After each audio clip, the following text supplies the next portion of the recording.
Hello friends, this is Haradhan from Haradhan Automation Library.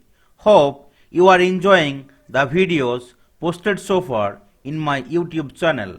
So from today onward, I will start Selenium with C# or C# training videos. So welcome to Selenium with C# training session 1. So in the upcoming videos, definitely you will learn Selenium WebDriver with C# or C# and C# language and the relevant framework. So if you follow my videos sequentially, I can give you the confidence that you can definitely learn Selenium with C# or C#.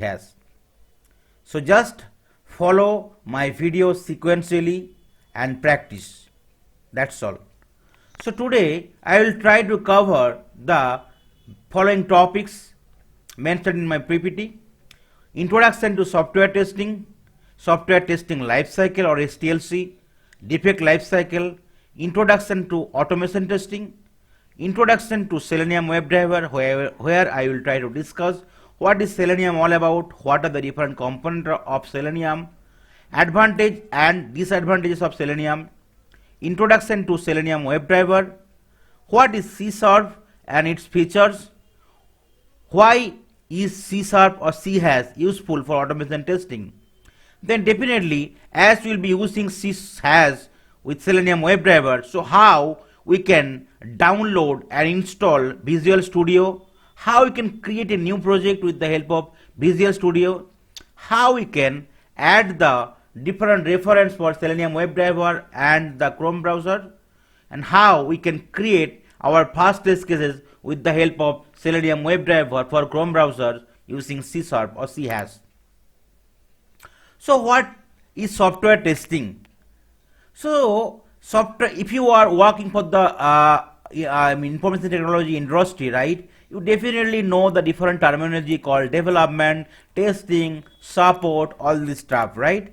So where developers are used to develop the product using any technology or tools, right? It can be C, C++, C#, VBScript, Java, Python, SAP, like that, right? So developer objective is to develop the product based on the requirement, whereas testers, right, will try to test it based on the requirement, and in case of any fallacy or flaw is being found, right, they will raise as a defect, and then it will go to the developer and they will fix it, right? So that is the basic role of the tester. So what is software testing? So software testing is the process of evaluating and verifying that a software product or application does what is expected to do. What is expected to do means whatever is the expectation from the customer or the client side, right? So based on those requirements, right, testing should be performed, and right, we should match the expected and the actual result. So it involves execution of software or system component using manual or automated tools to evaluate one or more properties of interest. The purpose of software testing is to identify error, gaps, or missing requirement in respect to actual requirement. The benefit of testing includes preventing bugs, reducing development cost, improving overall performance, and avoiding any real-time issue. So nowadays we are following agile principles, right, instead of waterfall methodology. Why? Because in case you are identifying the defect late stage, right, so to fix those defects, right, cost will be more and more. That is the reason from the requirement elaboration to before the product go live, right, we should try to focus on testing from the early stage, so that we can discover the defect in the early stage. If we raise the defect, if we fix the defect at the early stage, right, overall cost will be reduced, and definitely there will be less chances that the software will like any kind of deviation in kind of effort or schedule. Analytics prefers saying software testing as a white box and a black box testing. In simple terms, software testing means the verification of application under test or AUT. In the black box testing, definitely without knowing the coding standard, right? You can just do kind of high level testing from the UI level, while in the whiteboard testing, definitely you should be knowledgeable in terms of some coding standard, and you can do some sort of detailed testings, right? So there are different important types of testings available in software testing life cycles, right? So I have tried to depict few of them importantly. So that's why life cycle should follows from the testing standpoint. So first it will come once the development team is completing the development, they will proceed with the unit testing, where they will validate that software unit performs are expected. A unit is the smallest testable component of any application. Then it will come to the functional testing team, right? They will do the functional testing. They will check the functions by emulating business scenario based on the functional requirement. So where they can apply the black box testing, which is a common way to verify the function.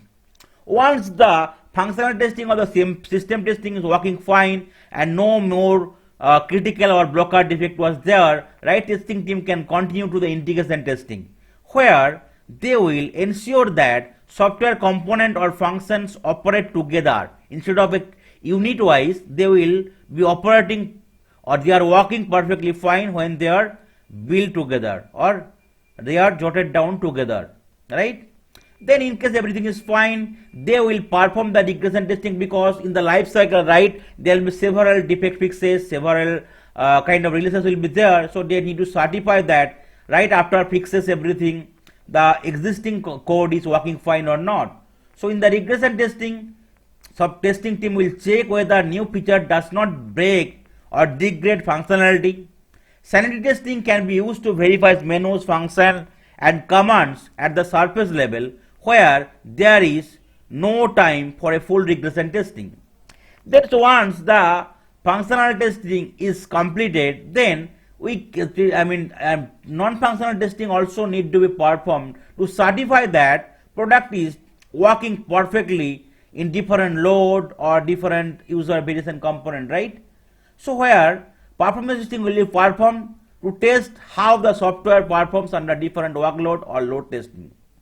Then stress testing can be performed as part of non-functional requirement testing.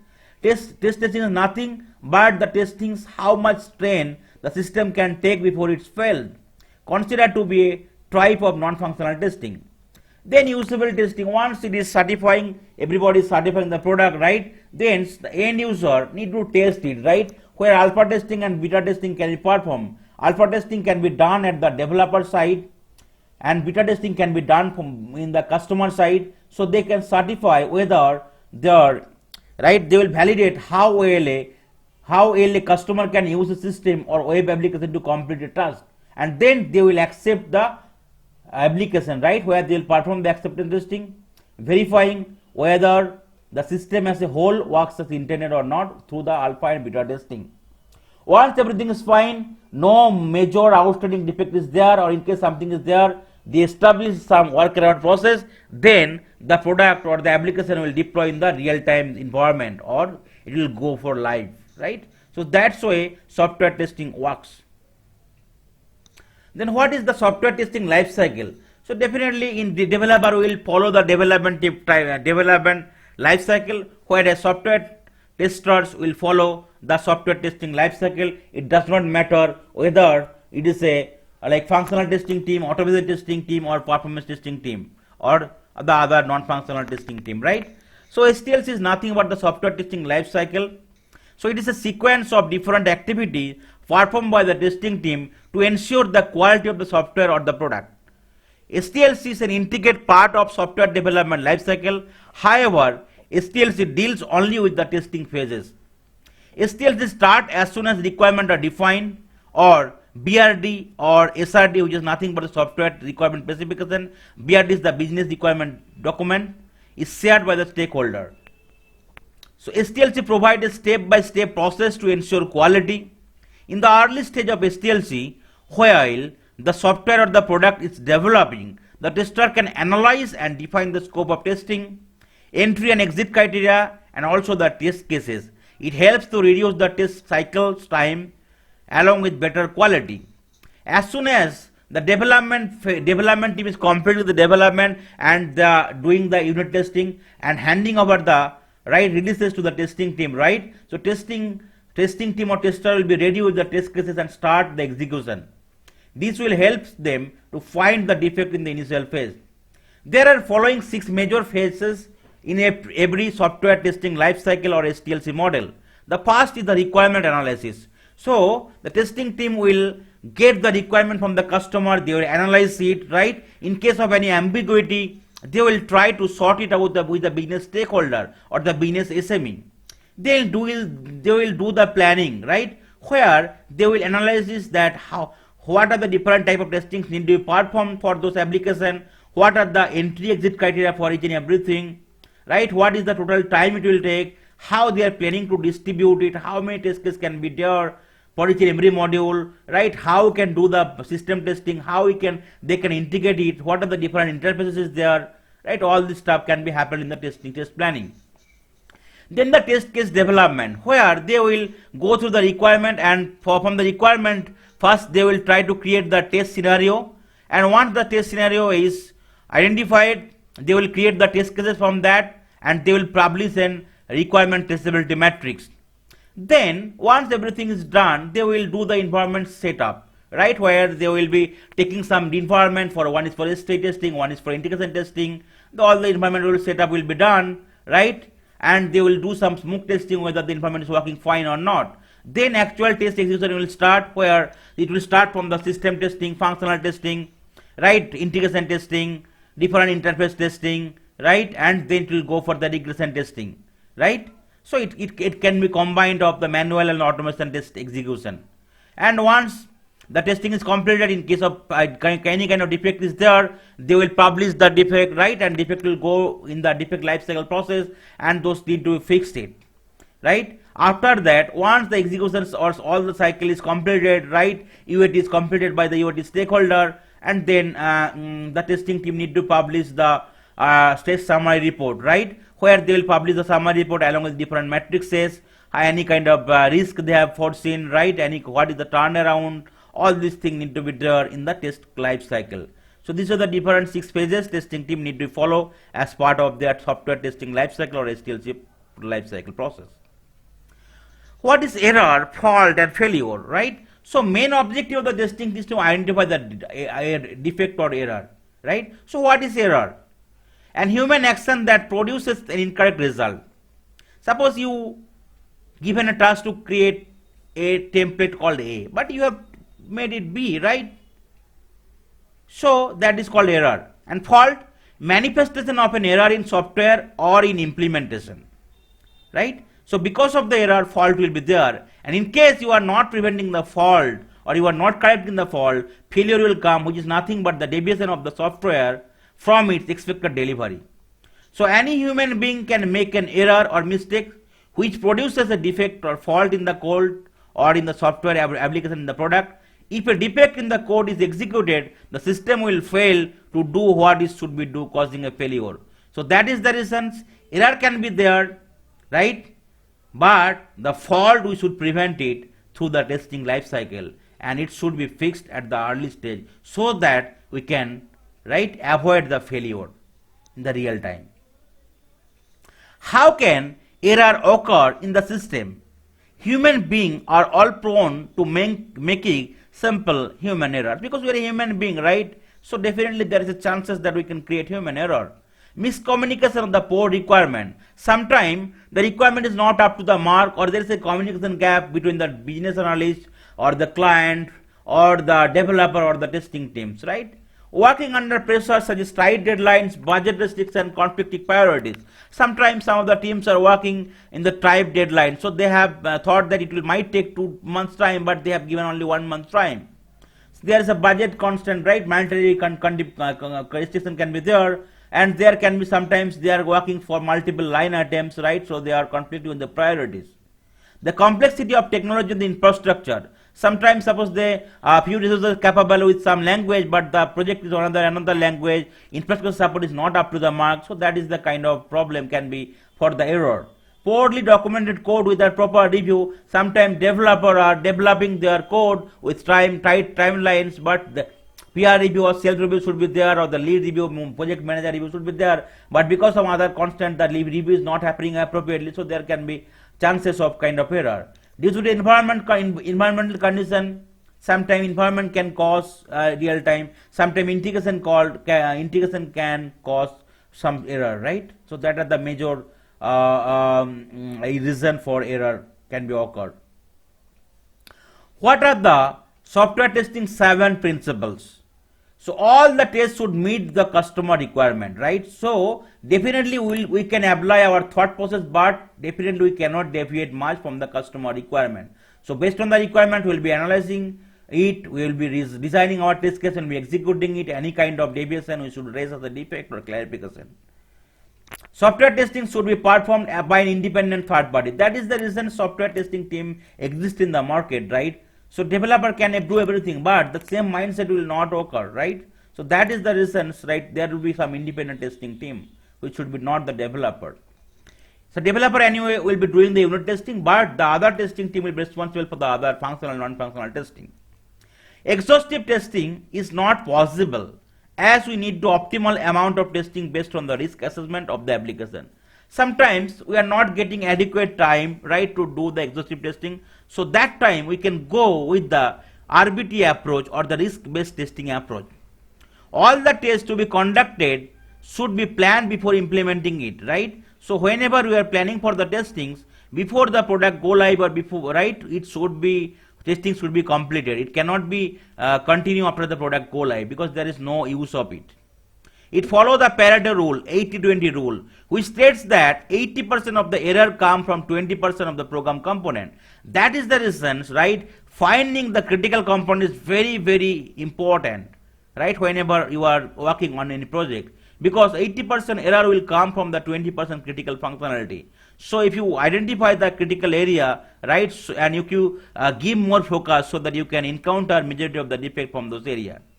Start testing with small part and extend it to larger part. So that is the reason from the development side, it is starting with the smoke test, it is starting with that unit test, then it will go for the functional test, then integration test, right, then end-to-end testing. So that's where testing should start and continue. Early testing saves times and money. So that is the reason nowadays testing methodology got changed. Initially it was the waterfall only. Nowadays lot of kind of testing methodology came, agile methodology, where right development and testing life cycle follows the same time. So whenever the development team starts, the development testing team will start the requirement analysis. Any kind of ambiguity in the requirement will be raised as the defect. So that is the reason early raising or early defect identification will help the project to reduce the cost of overall project as well as reduce the overall timeline. Then what is the defect life cycle, right? So right, in case you are working for the testing project, definitely you will be working with different test management tool. It can be Jira, it can be Azure, right, it can be Quality Center, where not only the test management tool, it will be the defect management tool as well. So you will be right, loading all the test cases, test scenario, you will be executing them, and in case of any defect, right, you will be uploading the defect in that tool itself, and after that you are generating all the metrics from that particular tool itself, right? So whenever you will be raising a defect, so defect is nothing but the difference between the expected and the actual result. So in case you are finding a defect, right, so defect will go to the defect lifecycle process. It does not matter what tools you are using, what test management or defect management tool you are using. So initially defect is found, it will be new status, then it will be analyzed it, and it will be assigned to the respective stakeholder, and it will be active status. Okay, from the active status, in case developer is found that it is a valid defect, then they will trying to fix it. In case it is getting fixed, right, testing team will test it. In case it is not found working fine, they will repeat it, reopen it, again it will go to the active status and developer will fix it. In case after fixing, testing team is found to be working fine, they will verify and close the defect. But from the active status, in case developer finds that defect is not valid at all, they will reject the defect. Sometimes defect is valid, but that will not fix maybe in the particular releases, or that can be postponed for the next releases. So they will defer the defect, right? That defect is valid, but there is no urgency to fix the defect. Some workaround already there, or defect can be fixed in the next sprint or next iteration or the next releases. So they will defer the defect. So that is the defect life cycle. In the defect life cycle, there are a lot of users will be there. Testing team will log the defect, development or the BA team will analyze the defect, right? And development team will fix the defect. In case some problem is, that will go to the stakeholder, product stakeholder, they will verify and they will identify that whether defect into fix or deferred it, right? And definitely, whenever you are going for the defect life cycle, so you know that there is a priority and the severity. These are the two terms you need to use. So priority is nothing but the how fast defect need to be fixed. So priority can be critical, high, major, and medium and minor, medium or low, right? Critical, high, medium, and low. Whereas severity is nothing but the how critical the defect is to the application or for the product stakeholder. So severity can be blocker, critical, right, major, right, minor, all this stuff. Then what is automation testing all about? So now, as of now, we already understand what is testing life cycle, right? What are the how we can write requirement analysis, do the requirement analysis, how you can write the test cases. After that execution, then the defect logging, right? But automation testings will focus everything to be automated, not in the manual, with minimal intervention. So definitely script need to be developed by the with the manual intervention, but the execution standpoint, right, we will be running it with the automated way, right? So automation testing is a software testing method or technique to test any application and compare the actual result with the expected result. This can be achieved by designing test script using any relevant automation tool. It can be free tool, it can be licensed tool, right? So in manual testing, test cases are executed manually without any proper support from relevant tools. However, for automated testing, test cases are executed with the assistance of one or more appropriate tools. Automation testing is also more reliable as there is less chances of human error. In manual testing, users have to run the test cases manually every time based on their need. Whereas in the automation testing, script will be ready one time, right? And after that, they can run any number of time with variation of the data, right? So it will be minimal time, right? Whereas the manual testing can be time consuming, but automation testing will be fast compared to the manual testing. As well as once their script is ready, they can vary the data. Instead of in manual testing, you can test maybe 5 different combinations. In automation testing, whatever combination you want to do, just you need to change the data type so that it will automatically run, no manual intervention required. The main goal of automation testing is to increase the test efficiency and develop software value with maximum coverage. Automation testing is useful for the below mentioned aspects, right? The functional test suite, they can automate regression test suites, MOOC or Faraday test suite, build validation suite, and the test data creation. So whenever you are starting an automation journey with any tool, any language, or any framework, right, you first need to do a POC, right, or proof of concept, and you need to identify the ROI, which is nothing but the return on investment. So in case ROI is positive, then you should go ahead with the automation testing. Otherwise, you should not. That is the reason, in case you are executing only few test cases only one time, there is no point of automating it. But in case you need to run it multiple times, and in case your ROI is positive, then you should go with the automation testing. Suppose I am giving a simple example. Suppose you need to automate 100 test cases.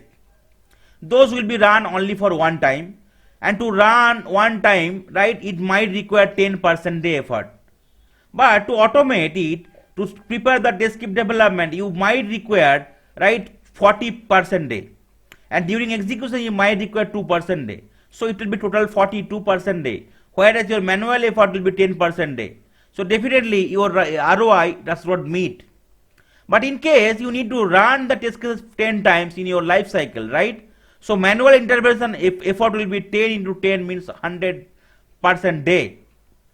And for the automation testing, so you are investing only 40% day for your test script development and 2% day for every run. So 2 into 10 equal to 60, 2 into 10 equal to 20% day. 20% day plus 40% is the test script development time. So your total time is 60% day. So you are, right, saving 100 minus 60 means 40% day effort for automation testing. So that's why your ROI will be positive, and definitely you should go with the automation testing. So these are the things you need to consider. You need to check whether the whatever tool is suitable for your project, whatever framework, whatever kind of language you can use, whether you have the right capacity of resources to start with, right? Whether any kind of other risk is there or not, and then after the assessment and once the ROI is calculated, you should be proceeding with the automation testing, right? And automation testing best main objective is that we will be doing the testing with multiple maximum coverage, multiple data combinations, right? So that's why you will be focusing more mainly focusing on the smoke sanity suit, regression suit, or multiple test regression, or any kind of right kind of bill validation test. So apart from automation testing for the below mentioned scenario of the software, the requirement do not change frequently. So before automation testing, you should focus that your requirement is fresh, your application is working fine, right? You will be doing the testings which will be used multiple times. So requirement does not change frequently. Steady software with respect to manual testing. Time crunch or shortage of time for testing activities in case the project is very big, or project which require to test the same functionality often. So these are the different scenario where you can go for the automation testing approach. Then automation testing life cycle, right? Just like the software testing life cycle, automation testing should also follow the same life cycle. You cannot directly automate whatever you want to do. It should go with some standard or some life cycle process. So the 5 life step is there. First is the planning, then the script design, script enhancements, debug the script, and analyzing the test result and defect reporting.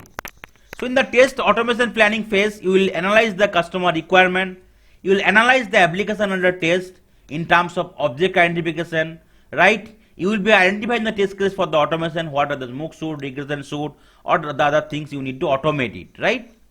So then only you will proceed on the other area. Then in the next step, test script design, where you will be creating the page library, right? Instead of automating in a single script, right? You will be creating different pages, right? You are capturing the object for different pages. You will be creating the reusable component or reusable method. Instead of same method writing multiple times, you will be creating the reusable component, and you will be calling them as and when required.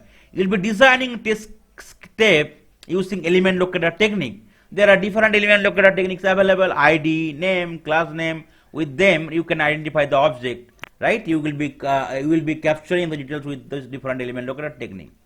After that, you will do the test script enhancement, right? So you will be definitely you are just doing the navigation, and then you will be inserting the verification point to check the actual and expected result with the help of asserts or verify command. You will be using parameterization in the data-driven testing instead of the same thing, right? Is hard coded. You should change. You should use some Excel or CSV or database from where you will be changing the data. You need to handle the expected and the unexpected error as well. Otherwise, your script execution will never successful.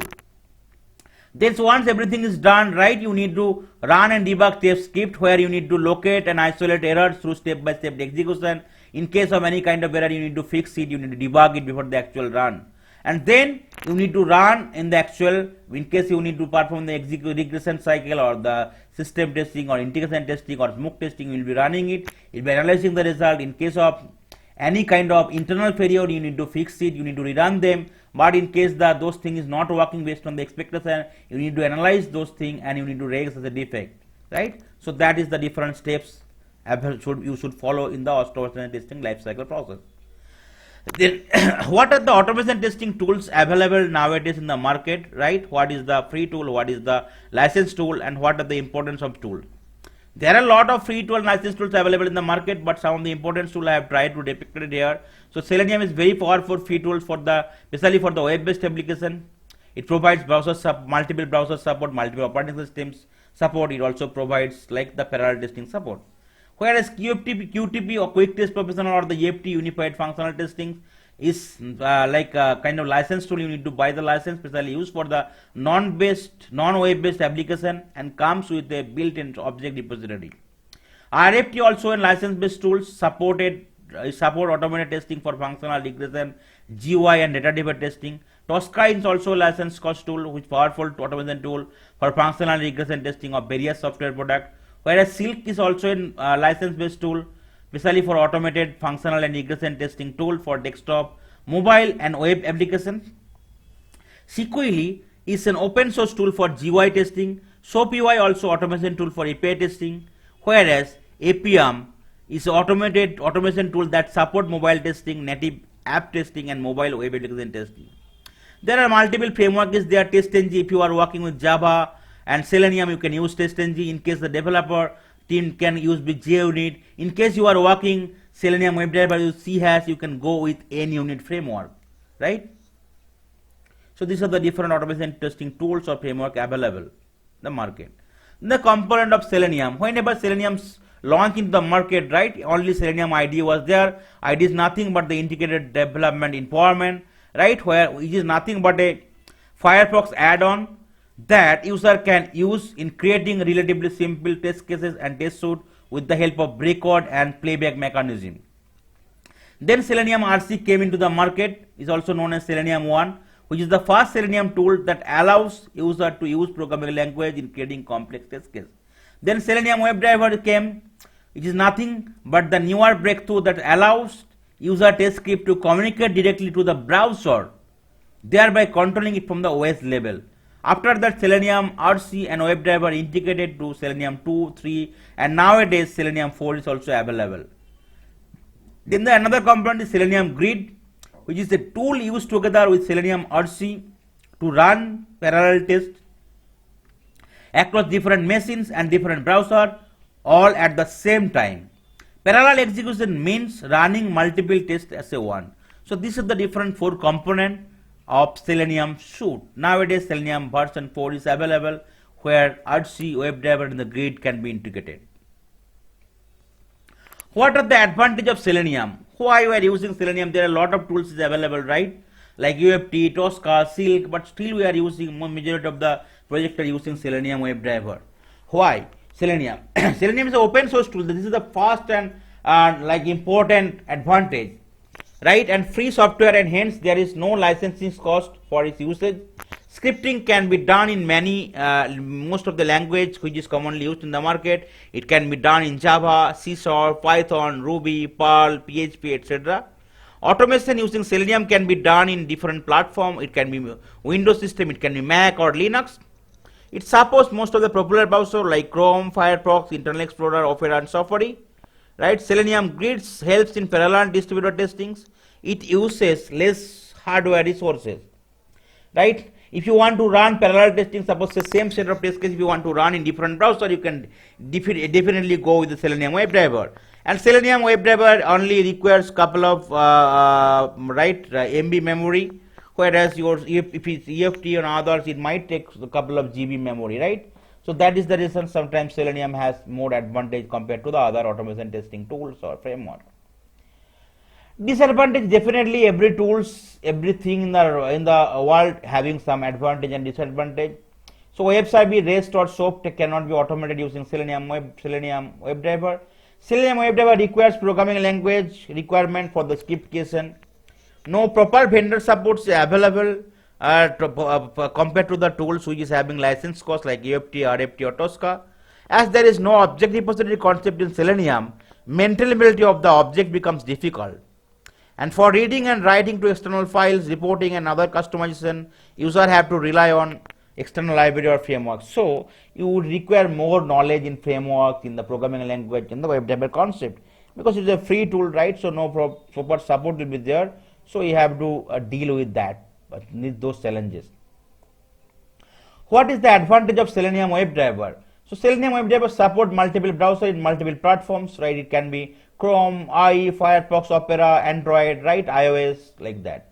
WebDriver is designed to provide a simpler and uniform programming interface. Same WebDriver scripts run for different OS platforms like Windows, Mac, and Linux. It supports multiple programming language. It can be Java, C# or CHash, Python, Ruby, PHP, Perl, etc. It's efficient compared to other Selenium components like IDE or RC. It's control the browser by programming. It supports data-driven testing and the cross-browser testing or parallel or distributed testing. What is C hash or C sharp and its features? So, in you already, in case you already started working on Selenium and Java, but if you want to start your career in Selenium with C sharp, right, you need to learn C sharp as well, right, and different framework, right, where NUnit is the framework especially for the Selenium WebDriver C sharp. So C hash or C sharp is an object-oriented programming language derived from C++ and Java. So if you know C++ and Java, so it will be very, very easy for you to learn C sharp. So C hash allows developer to build application using Visual Studio on .NET platform. The following are the key features of C hash. C hash is an object-oriented programming language which runs on the .NET framework and is pronounced as C sharp. C hash approved as a standard ECMA and ISO. C hash is designed for CLI, which stands for Common Language Infrastructure. CLI is a specification that describes executable code and runtime environment. C hash supports the development of consoles, window, and web-based applications. It provides features such as encapsulation, inheritance, and the polymorphism, which is nothing but the OPS concept. Why is C hash useful for the automation testing? Right? So C hash is useful for automation testing because it allows the automation test engineer to develop an application with the help of Visual Studio on the .NET framework. C hash is another programming language that also supports the binding with Selenium, and this language binding will be updated along with the Java program. C hash IDE is the Visual Studio, which give faster development and debugging experience as compared to Java's Eclipse. In case if you want to proceed with Java, okay, you need to most of the testers are using Eclipse, whereas if you want to start with Selenium WebDriver with C sharp, you will need to install Visual Studio, which much faster compared to the Eclipse. C sharp or C hash has a lot of inbuilt functions which makes the development fast compared to other programming language. Then how you can start your journey with C hash and Selenium WebDriver? So first thing is that you need to download Visual Studio. So what is Visual Studio? The Visual Studio is a C hash IDE or integrated development environment which is used to develop application on various platforms like Windows, Macs, etc. So first you need to open to the URL, or you can go to the Google and you can search Visual Studio download, right?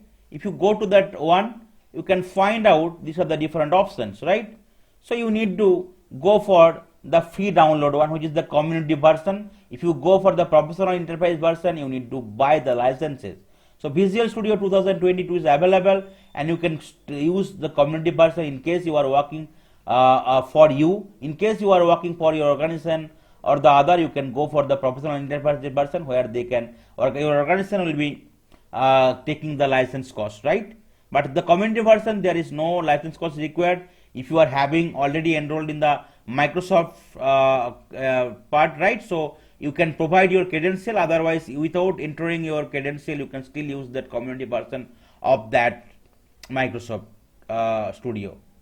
Okay, so if once you navigate to that site, right, you need to click on the free download button displayed under the community options for Visual Studio 2003. Once you click on the free download, so it will be downloading the exe files. Once the download is successful, right, it will be there in the download folder, right? So once you click started download here, it will be downloaded and it will be available in the download folder, right? It will be exe file. Okay, you can see. So it started downloading.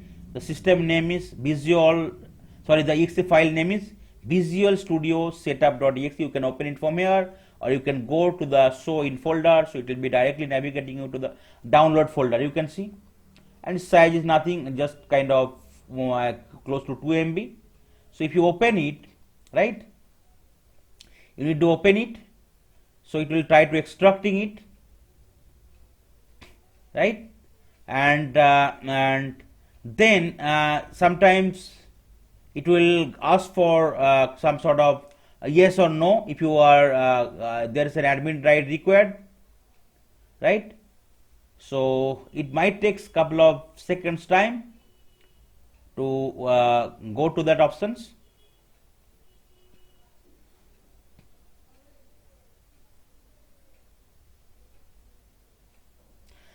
After that, right, if you click on the yes button, then it will display you some sort of pop-up, right, where you need to certify, you can read the privacy or the agreement, and then you need to click on the continue button, and then you need to click on the install. So let's open the other one. Yeah, so because it's already loaded, I already installed it. So if you double click on the exe file, whatever you are downloading, it will give you the pop-up yes or no. In case it is some access should be required, you need to click on the yes here. Okay, after that if you click on the yes here, okay, it will it will navigate to you to the Visual Studio installer page, right, where you can get the different privacy or the license term, and after that you can click on the continue button, right? So all the step has been mentioned here. So it will take couple of seconds or minute to download all the details along with all the others, right, components, right? So if you click on the continue, right, it will be downloaded all the relevant component. So it might take some time for the first times to be downloaded here.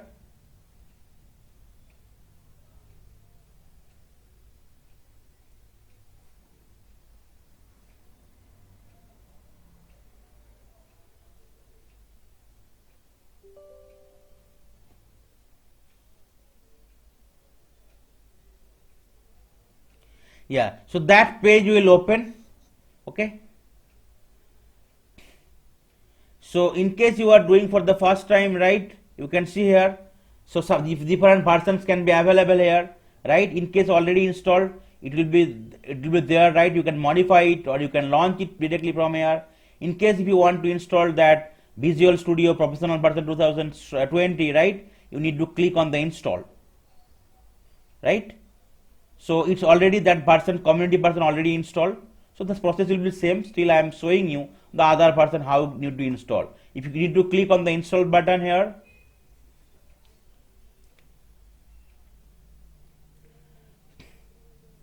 so all the steps has been instructed here. First you need to click on the install button, right? Then you need to select the checkbox. This is the below checkbox you need to select. One is the Universal Window Platform Development, and then .NET Desktop Development, right? These are the two things we need to check it. Okay, with .NET Desktop Development and Universal Windows Platform Development. These are the two things. And if you want to change the location of your right installation, you can change it by clicking on here, right? You can agree to the license or third party part, right? And if you go check whether what are the individual component is getting downloaded, you can see here, you can change the language, you can change the installation locations, right, the different file format, all this part. You can see this is the size of the part, right? So it will take around 4 GB size, okay, and based on the right workload settings, so you need to select these two things, .NET Desktop Development and Universal Window Platform Development, right? After that you need to click on the install button here, right? So once you click on the install button, it might take around 30 minutes to 40 minutes time, and after that it will be installed it, and after the installation is done you need to restart your system. So it's already installed in my system, okay? So you can see here I already installed the Visual Studio Community version 2022, so that is the reason I am not installing it anymore. But if you want to modify or launch it, you can launch it from here directly. You can uninstall it, repair it, you can change the settings, right? You can do it everything. So once it is installed successfully, you need to restart your system, right? After the restart is successful, then how can you get the Visual Studio? There are multiple ways. You can click on the start button, right? Once it is installed successfully, you can get it from here, right? Visual Studio, it will start with V only. You can see this is the Visual Studio, you can get it. the Visual Studio 2022. You can click it here, or you can type here Visual Studio. Okay, this 2022 here. Another one is that if you select the desktop and if you right click here, you can see here open with Visual Studio. So these are the different options available. So I will be typing here Visual Studio. So your option Visual Studio 2022 will be displayed. So you need to select that one.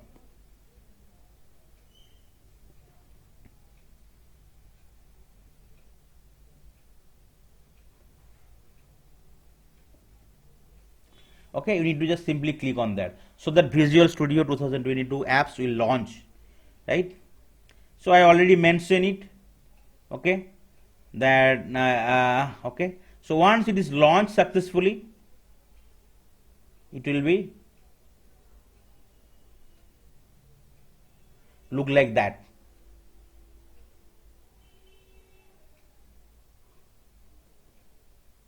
Yeah. So that's the option. In case you have created some project already, it will show here. You can clone a repository, you can open a project, you can open a folder, you can create a new project directly from here. But I can click continue without code so that I can get the Visual Studio look, right? So this is the for the first time, and if you already open it, right, some of the things will not be there. And if you are opening for the first time, right, so you could see that some settings can be there, right? You can change your display, right, dark look and other look, you can do it. So all the thing has been mentioned here. You no need to worry, just follow the simple step here to download and install the Visual Studio. So once it is installed, it will look like that, right? So this is the file option where you can create new project here. You can open existing project, whatever project is already there. You can clone a repository, right? And in the edit sections, in the tool section here, there will be a lot of options will be available, right? You can connect to database server, right? You can install all the repository here. You can debug your scope, okay? You can go for the extension and the help as well. So I will create a first project, right? So how we can create a new project in the Visual Studio? So in the file menu, click on the new and project. The file, click on the new and the project. Because Visual Studio can be used for different programming language, not only C#. It can be VB, it can be other programming language. So the process will still same, right? You could see here, in case you already use different recent templates, so it will be displayed in the left pane. Otherwise, in the right pane, you will get all the template, right? For the different programming language, for the different platform, for the different browser, for the different operating system, you can get it, right? So here you can search with the console and you can enter it, right? Right? Then you can, once it is searched with the template, right, it will give you all the template, right? After that, you can check the language from the all languages drop down. You can definitely will be using only C#, so I'll be selecting C#. And in case you are using all the platform, you can select all the platform. Otherwise, you can go for the specific platform. Then I'll be using for the Windows system, so I'll be using Windows. So it will give you that different template relevant to that your search criteria, the C# and the Windows, right? So if you select the first one, right, it can be with C# and it can be for Linux, Mac and Windows system, but I will be using only for the Windows, so I don't want to install that one, create that one, right? I'll be using simply console app.NET framework, which only be used for the C# and the Windows.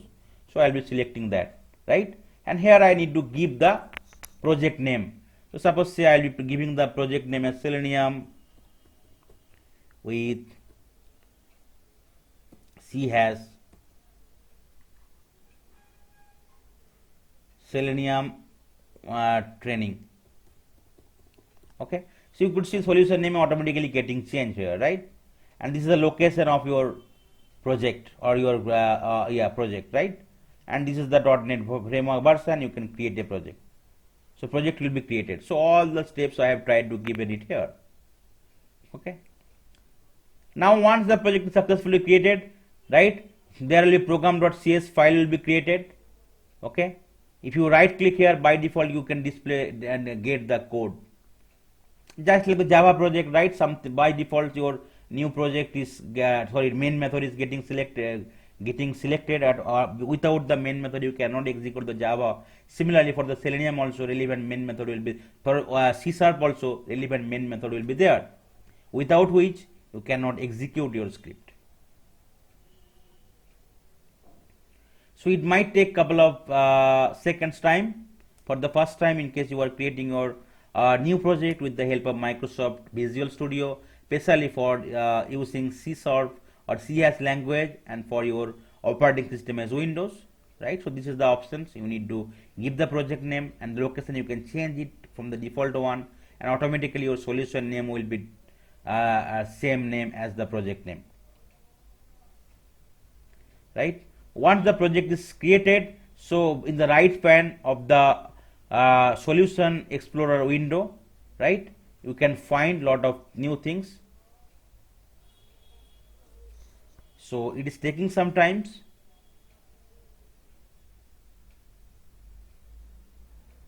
So you could see it is creating the project.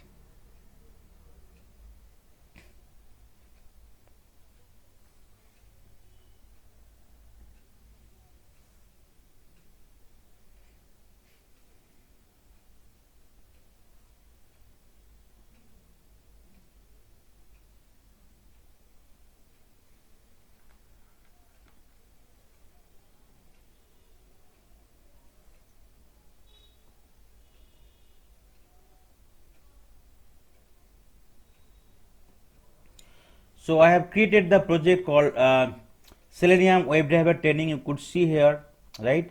So I have tried to mention everything. The project should be created successfully. So select the code file program.cs, right? So if you select it, right, so automatically all the details will be created here, displayed here. So here this is the main method similar to Java, and here everything will be using systems, collection, generic, all this stuff. We can also remove it also, okay? There is no requirement if you want to remove it, okay? So all this part I can still remove it, okay? So here in the main methods I can write our program here. So before that, right, so just now I have created the project. So in the Java project you already seen, right, once your project is created, so Java related dependency will be added to the project, but regarding the Selenium WebDriver jar file you need to download it, right? And also you need to download the relevant driver in case you want to run it for the Chrome browser or Firefox browser or the Brave browser. Similarly, right, for the Selenium WebDriver C# in the Visual Studio also the different references need to be added. So there is a reference folder available, right? Reference folder. So if you right click here, there is an option called manage NuGet packages, right? You need to click on that options and you need to add those references in your project. So what is the references? References is you need to click on the browse. Right now you can see there is nothing installed, right? You need to click on the browse here and you need to type with Selenium, okay? Then you need to install Selenium.WebDriver and Selenium.support so that all the relevant, right, the jar files where all your classes or the interface will be there, it will be added automatically, okay? So that is the reason three important thing you need to install it to your project. One is Selenium.WebDriver, one is Selenium.support, one is Selenium.WebDriver for the Chrome, especially if you want to deal with the Chrome driver. So if you select that options, you can find it, the different version you can select it, right? Suppose in case you want to deal with 3.14.0, you can select that one and you can install it. If you want the latest version, which is nothing but the 4.1.0, you can select the version, you can install it. So it will take some couple of seconds time to install it, and you need to click on the OK button. So all the steps I have given it here. So these are the three things you need to install: Selenium.WebDriver, Selenium.support, and Selenium.WebDriver.chrome. So I already mentioned everything. Okay. So you could see that now it is installed, right? So you could see now install button is not there, uninstall update button is there, and the next one is Selenium.support you need to install. So again same thing, and you need to click on the OK button here. So automatically it will be installed. Okay, so it also installed now, and then you can here search with Chrome, so that Chrome driver you can install it, right? That is the part, right? You need to install it. Selenium.webdriver.chrome you need to install it, and you need to install the version of the browser driver, right? So before that you need to check what is the versions available for your relevant browser. So open the any browser. In case if you want to start with Chrome driver, you can open the Chrome browser. You can click on the triple dot. You can click on the help. You can click on the about Google Chrome, so that you can get to know what is the browser version of your laptop or desktop. Right here it is for 96. Then definitely I need to download that 96 only, which is a stable version here. In case it is 93 4, you need to go with that version, otherwise it will not work, right? So the version should be matched for the Chrome driver, which should be same as for your Chrome browser setup. So it might take couple of seconds time. So once it is installed here, right, so you can find them in the install that particular tabs. So here I have installed 3 of them, right? If you remove the filter, you can find the Selenium support, Selenium WebDriver, and Selenium WebDriver.chrome is installed in my system, right? If you select it, you can see that it's already installed. That is, there is an uninstall or update option is there. You can update it if it is required, and you can uninstall it. You can install it again, the relevant part, right? Any update is there, you can update it. You can see nothing, no update is required right now. So you can close it, right? Then once the everything is done, right, Selenium WebDriver and the Chrome browser reference is added, then I can proceed with the coding. So here, just like the Java project, right, where it's like WebDriver driver equal to new Chrome driver, here it will be iWebDriver, right, and new Chrome driver. We need to create an object for instance for the iWebDriver interface and the Chrome driver class. So I will be creating that one, iWeb in the main method WebDriver, and I will be creating an object for instance called driver equal to new Chrome driver. So my first line of code will be still same, syntax will be still same, semicolon, and I no need to set up the path of the driver, right, because I am directly associating that particular packages here in the project, right? You could see error message is there, so I need to import it, right? You could see this is the it will be OpenQA.Selenium with the help of using, so you need to select it. So similarly other one also we need to use OpenQA.Selenium Chrome. Okay, now you can see error message gone, right? So I already created the driver object here. Okay, so with the driver one I can navigate to a particular URL, right? So suppose how I can navigate. So driver dot navigate, you can see that method is coming, right? From where it is coming? It is coming from the iWebDriver, right, interface. Okay, it is iNavigation. So you can select it, and you need to close with options, right? You can see navigate option, then dot, right? Then here it will be go to URL, right? And here you need to provide the URL within the first bracket. You can see this is the string URL, the type is string, right? From where it is coming? Navigation, iNavigation, go to URL, string URL. So here I can provide the URL of the Google page here, right? This is the URL I can provide. Similar way, whenever you are dealing with Java, Selenium with Java, and I need to enclose with semicolon. Then if I want to close the driver, I can close this driver dot close or quit, right? You can see it is coming, close or quit. Okay, then I just need to enclose to it, that and end with semicolon. So that is the line of code. You can write it to start your right coding part, and if you want to launch the Chrome driver, and if you want to pass some URL, you want to close the browser, you can save your code, right? Okay, so whatever I have written in the main method, I have removed everything. I am creating object for instance with the help of iWebDriver interface and the Chrome driver class. Here there is no need to set the path because I already associated the reference file, right, in the project itself.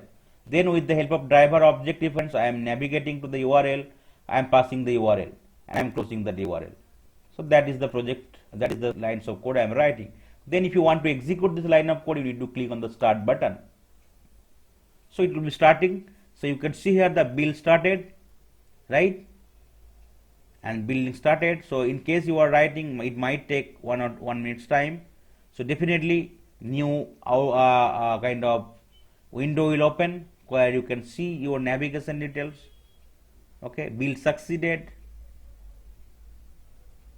Okay, the project is Selenium WebDriver training, and this is the path you can see here.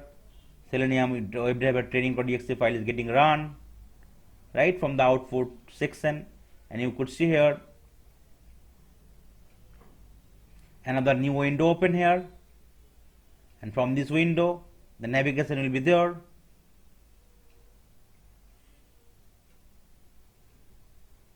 This will be the output here. So it will launch the Chrome browsers, it will pass the window, sorry, it will pass the URL for the Google, and after that it will close the browser. You can show starting Chrome Diver 96 version, right? So Chrome Diver was started successfully. So it will launch it.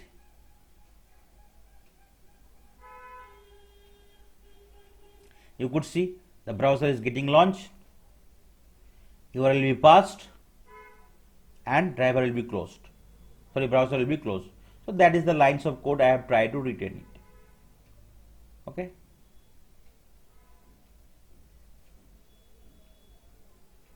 So it's completely working fine. Okay, you could see your test case executed fine, right?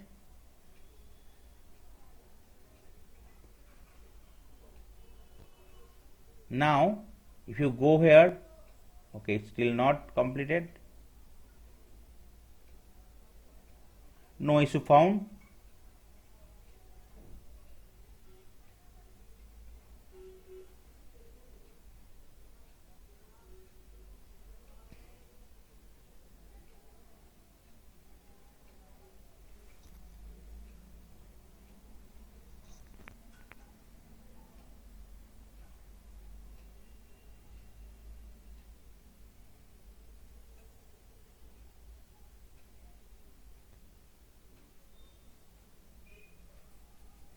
Okay, so there is no issue, so it is working perfectly fine here. If you go down, okay,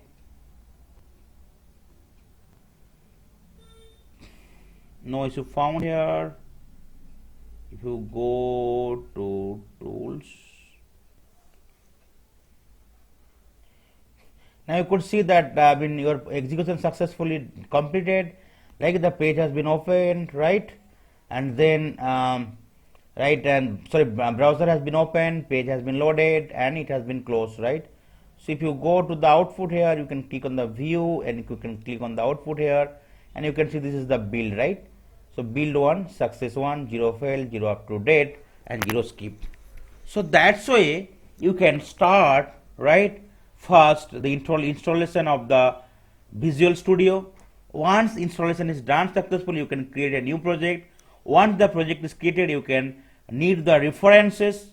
With the help of references, and then manage NuGet packages, right? Especially you can add 3 references here. One is selenium.webdriver, selenium.support, and selenium.webdriver.chrome. And once everything is done, you can create this line of code. iWebDriver driver equal to new com driver, driver.navigate.go to URL, and you can pass the URL here, and you can close the driver, right?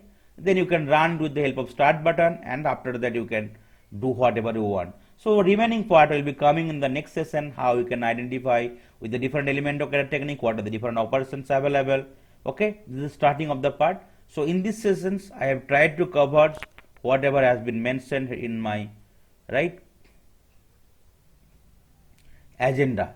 So okay, you can already get to know what is software testing and software automation testing all about, how we can go to the defect lifecycle or software testing lifecycle, what is the introduction of Selenium WebDriver, how we can download and install Visual Studio, how you can create a project with the help of Visual Studio, how you can add Selenium WebDriver and the Chrome browser reference, how you can create your fast test cases for the Chrome browser and using Selenium WebDriver and CHAS. So that's all for today's session. Thank you.